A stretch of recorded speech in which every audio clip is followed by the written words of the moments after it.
Hi everyone. This is the song, The Wreck of the Edmund Fitzgerald. And I hope that you will Google it and look it up because it's such a cool song about an occluded storm that you might have heard it. And it was one of my favorite songs when I was growing up.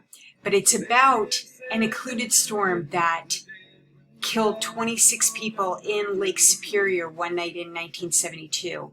This actually went on, I think, to win the Grammy for Best Song of the Year in 1972. So it's really cool. I hope you'll look it up. And I'll get really distracted by it, so I am going to shut it off now. But this was a tragic event that happened because of two occluded storms that hit the Great Lakes. We're to go over two other important cyclonic storms that were important to you that just happened within the past year. Thanksgiving of 2019 and the next week, early December, when CCM was closed, and you may have been a part of that. Some back-to-back storms that happened just this past year were two cyclonic storms. So this is showing you the first one that came in through Thanksgiving and that almost took down the balloons at the Thanksgiving Day Parade with its winds. And this is the second one that closed us in early December. This is just a beautiful storm for a cyclonic storm. And you're seeing the comma cloud there. You're seeing all of the heat right up around the center, right up around the low. It's just feeding into that storm. Really beautiful stuff. And you're seeing a dry sector here that is feeding into that storm as well and providing a lot of warm, dry air as well continuously. You see it right up along there, the yellow into the deep red. It's very cool stuff. Great storm that you'll remember is January of 2018, just about a year and a half ago. And I guess a little over 2 years ago. Sorry about that. 2.5 years ago. But that was memorable. I remember it because it dumped 2 feet of snow on us. And it is a beautiful storm when you look at it from the GOES satellite. So here you're seeing a very long tail from the warm front. And here you're seeing the tail from the cold front in through here. And here is the warm sector. And here's another dry sector over here that's feeding in dry, meaning that it has been warmed, dry air into a hurricane eye, almost. Very unusual for a winter storm. These storms are massive and they are synoptic in nature, meaning they take up most of a continent. When we talk about these cyclonic storms, we need to know which occluded storms are tough and which occluded storms become cyclones. And we have ways of knowing that by looking at surface maps and by looking at upper level maps. Let's start with the surface maps. You know that an occluded storm and a cyclone both need a surface low. And you know that in a surface low, the air will move from high pressure to low pressure on the pressure gradient force. And as a result, it'll start converging on the low's center. Let me move this over for you so you can see this. So the storms center on the surface low, and just to go over why these winds are curved into the surface low, just remember again, they're going in toward the low on the pressure gradient force, but they are also being pulled out to the right by the Coriolis force. So that gives you an idea of a little bit of the angle there. And on top of that, the friction at the surface really slows them down and blunts the impact of the Coriolis force. And at the same time, centripetal force, which makes you lean in on a curve, is causing this to lean in as it's moving toward the center. So as a result, you have winds that curve toward the center of a low pressure system. And when they converge at the surface, they have nowhere to go but up. Otherwise they just knock into each other and it wouldn't work. They all go up. And they go up into an area of less pressure because, of course, you're losing pressure with altitude. That leads to a convergence at the surface and ideally a divergence up in the upper levels. So you can get rid of that air and keep converging air underneath and diverging up at the top. The more you converge the air underneath and diverge it at the top, the lower you keep this pressure. If you did not have divergent air, you would converge the air and converge the air and converge the air and converge in there, and then suddenly you'd have high pressure in here because you just have a lot of air in there without anything diverging up into the upper atmosphere. A way to think about that, I'm going to move this over again, is to think about sustaining the surface low. You have to move that converging air up, and you preferably want to move it off to the east because you're trying to move from west to east. That would be great. If you want to strengthen that surface low, then you need something like the Holland Tunnel. And so I want you to think about the Holland Tunnel and think about the traffic flow getting into a tunnel like the Lincoln or the Holland. Everything comes down into the tunnel and the traffic all backs up and slows down.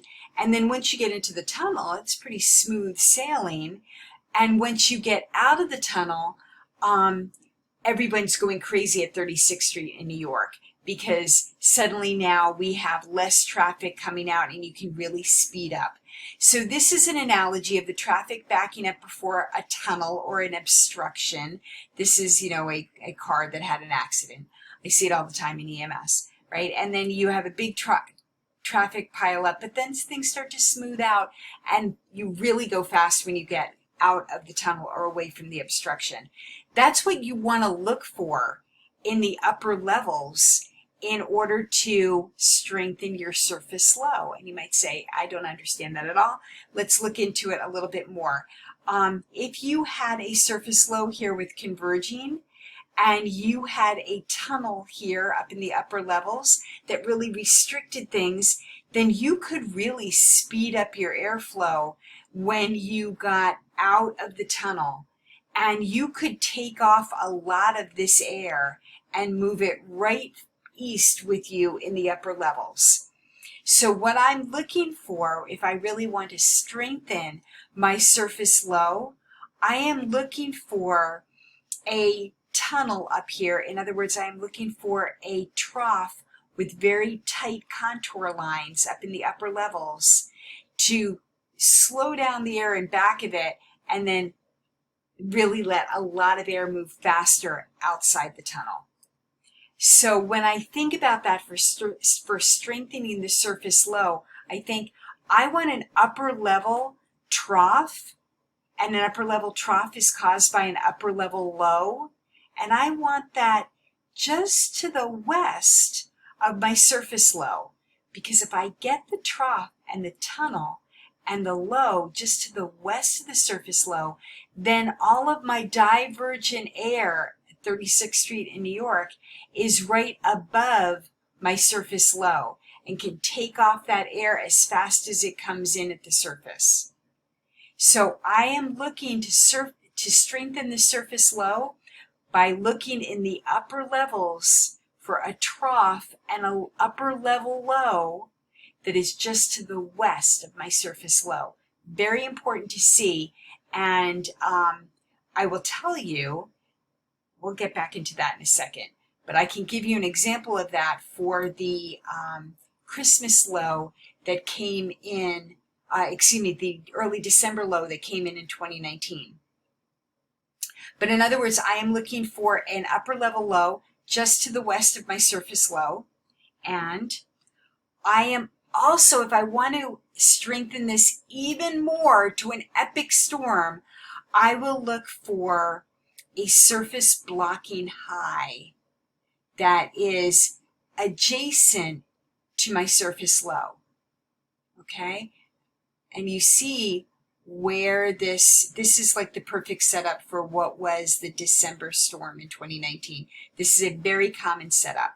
And so you had the low right in Washington State, and you had a high that was adjacent to it at the surface. And in between, you had this meridional flow in the upper levels. Very fast flow in the upper levels. So we're going to talk about that a little bit. And surface highs. Surface highs, as you know, move from high pressure at the surface to lower pressure, and they get taken out with the Coriolis effect to the right, and also with the centrifugal force, which blasts you out.